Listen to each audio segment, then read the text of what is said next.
Hello, viewers, and welcome to Africa and Beyond Television Network. We continue to look at what is happening in DRC as well as South Africa. The South African Parliament has called for immediate withdrawal of the troops which are in the DRC.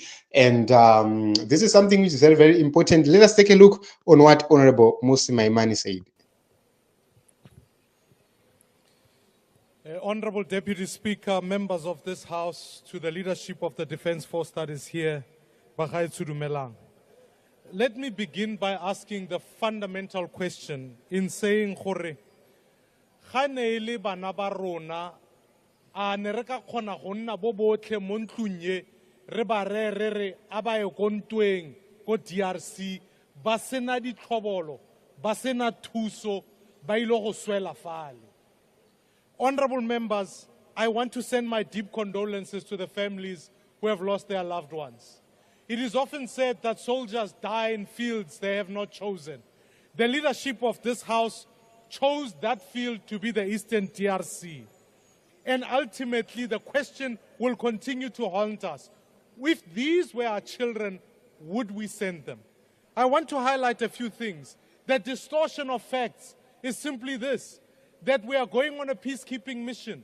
No, we are not. We are going on a combat mission with no equipment, with no supplies, and our young people are being killed there. Furthermore, fellow South Africans, I want to say a few things that must happen, and I want to be unequivocal. Let us bring back our troops back home. They have no business there. It's getting worse by the day. People are dying. More people are being displaced, yet we keep thinking we can come here by tinkering with the budget and send more troops. It is not going to result in peace. The second issue is that the financial sustainability of this war is not there. Under Operation Tiba and Operation Vikela, we took money from social development, sending troops to Mozambique and other places, and said, let's send our troops there. What we are in fact saying is that while we go to the DRC, for the South African child, there will be no more teachers, no more social development. We simply don't have the fiscal wiggle room to send troops to the DRC. Thirdly, we are sitting here with the corpses of our troops still stuck in the DRC. If we are serious in honoring their lives, we should take every effort to bring back our troops home. It is an immediate call, fellow South Africans. And ultimately, I want to urge that our leadership role must be one to find a peaceful mediation. Let us call for a dialogue between M23 and Tshisekedi so that we can find a response there.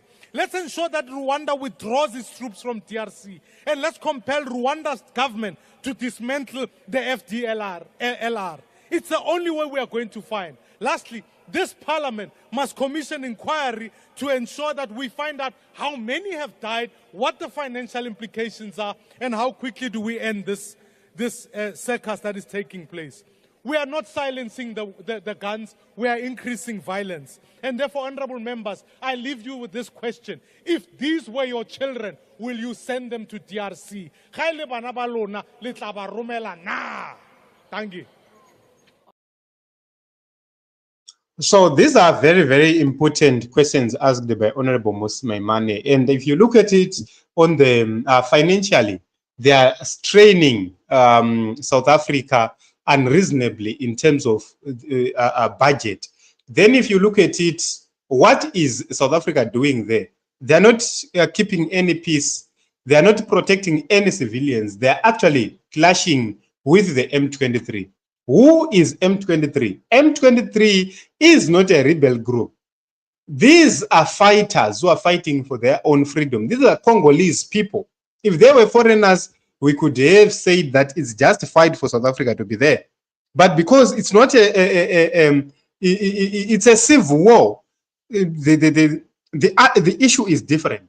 So if you look at it, they have not facilitated dialogue. South Africa was supposed to be facilitating dialogue in between the M23 and the leadership in Congo to say, you need to sit down, you need to talk, you need to resolve the differences. One of the critical issues raised by the M23 is that there is need to dismantle the FDLR, which is terrorizing people in that region and also bombing Rwanda, which then causes clashes between Rwanda and the eastern DRC. Those are genuine concerns. Why is the government of South Africa not willing to engage with Chikese, decide that they talk sense into him to make sure that he goes there and make sure that he stops the FLDR? So Honorable Hon Maimane is raising critical issues right there. And I quite agree with a lot of things which he raised. The only solution is to bring back the South Africans who are stuck right there. There is nothing SADC is going to do to stop the conflict which is there. They can put a temporary solution. They can try to force the M23 to move out of Goma.